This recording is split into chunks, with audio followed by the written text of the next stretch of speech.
waa daran aan la qiyaasi karin markaad aragto farxadda ka muuqata wajiyada maxaabiista Soomaalida ee laga soo dejiyay garoonka diyaaradaha magaalada Muqdisho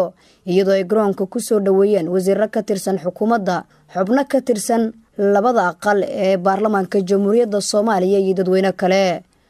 114 kan maxaabiis oo sanado kala duwan ku xirnaa xabsida wadanka Itoobiya ayaa waxaa sii deyntooda ka shaqeeyay ra'iisul wasaaraha xukuumadda federaalka Soomaaliya Mudane Xasan Cali Khayre markii laga soo dejiyay maxaabiista waxa dareen farxad leh laga dareemayay ehelada maxaabiista maanta la soo dejiyay danjiraha dawladda Soomaaliya oo fadhiya wadanka Itoobiya Maxamed Cali Nuur ayaa sheegay in maxaabiistan ay ku jireen kuwa ku xukunaa 20 sano oo xabsi ah waa maxaabiis Soomaaliyeed oo ku xirnaa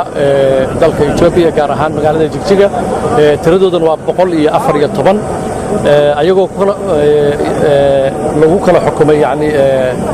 xabsiyo kala duwan qaarkood ay ku xukunaayeen 20 sanadood marka saadaradeed ilaahay mahadii waxa keenay soo dhawaanshaha xiriirka labada dal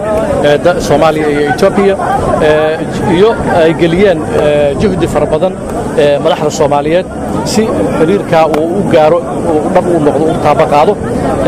lagana wada hadlay in muxuu ahaa dadka maxaabiista oo meesha ku xirnaa la soo sii daayo safiirka dawladda Itoobiya u jooga Soomaaliya Jamaaluddin Mustafa oo warbaahinta kula hadlay garoonka diyaaradaha ayaa sheegay in sii deynta maxaabiistan ay ka turjumayso xiriirka darisnimo ee ka dhaxeeya Soomaaliya iyo Itoobiya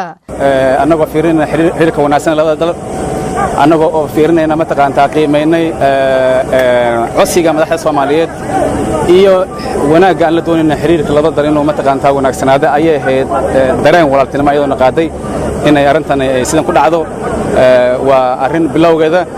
dadkuna dad waxa way daris ah oo soo eego mataqaantaa berina ay galahayaan maalmo bay galahayaan marka in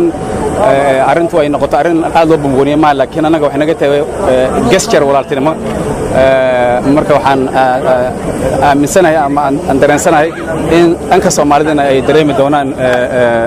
dhawaanshahaas iyo arintaas ay abuur doonto Fartuun Axmed waxay garoonka diyaaradaha ku soo dhaweysay walaalkeed oo muddo dhowr sano ah ku xirnaa dalka Itoobiya isagoo nasiib u yeeshay inuu maanta dib ugu soo laabto dalkiisa dareenkeeda ayayna la wadaagtay warbaahinta qaranka ee ku aadan inay dib ula midowdo walaalkeed magacayga waa Fartuun Axmed walaalkay ku jira maxaabiistan oo 4 sano maqnaa ra'iisul wasaaraha si gooni ah ugu mahad celinaya xukuumadda Soomaaliya oo soo dhaweynaya waxaan dareemayaa farxad aad u banacaa oo la soo koobi karaa aad u dareemayaa maadaama la keen walaalkay dhulkeen Soomaalida ah qaar ka mid ah xildhibaanadii ka qayb qaatay soo dhaweynta maxaabiista Soomaaliyeed oo la hadlay warbaahinta qaranka ayaa u mahad celiyay dadaalka ay dawladda Soomaaliya ku bixisay sii deynta maxaabiistan Soomaaliyeed arintan waxay mudan tahay in xukuumadda lagu amaano dadaalkeeda lagu amaano juhdigeeda lagu amaano shaqada adag ee qaranka u hayso arintii waa dareemi kartaa qofka maanta wadankiisa dib ugu soo laabtay ee xabsi ka soo baxay waxa leenahay ra'iisul wasaaraha aad baad u mahadsantihiin kan muddo aan u hadlayno TV-da aan uga hadlayno aan maxaa lahay dadkii naga maqnaa waay oo si xaq dara ayaynu ku xirnaayeen maanta aad iyo aad aan u faraxsanahay kadib markii ra'iisul wasaaraha uu tagay Itoobiya uu kala xaajooday dawladda Itoobiya ayaa la soo daayay maanta xataa ma hadli karin farax daraadeedan la hadli waayay aad iyo aad aan ugu faraxsanahay in ummadda Soomaaliyeed oo dadkii xabsiyada ku jiray in maanta la soo daayo oo la soo celiyo wadankooda ay ku soo noqdaan waxa farxad weyn oo maanta aan la soo koobi karin aan aad ugu faraxsanahay dadkan la soo daayay dadkan Soomaaliyeed oo ku dhibaataysnaa wadanka dibadiisa oo xabsiyada maxaabiistan Soomaalida ee dawladda Soomaaliya la wareegtay ayaa lagu wareejiyay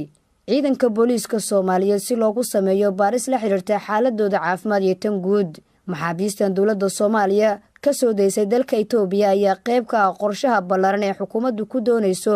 in xabsiyada caalamka uga soo deyso maxaabiista Soomaalida ee ku xiran xabsiyada caalamka Nasr Bashiir Cali warbaahinta qaranka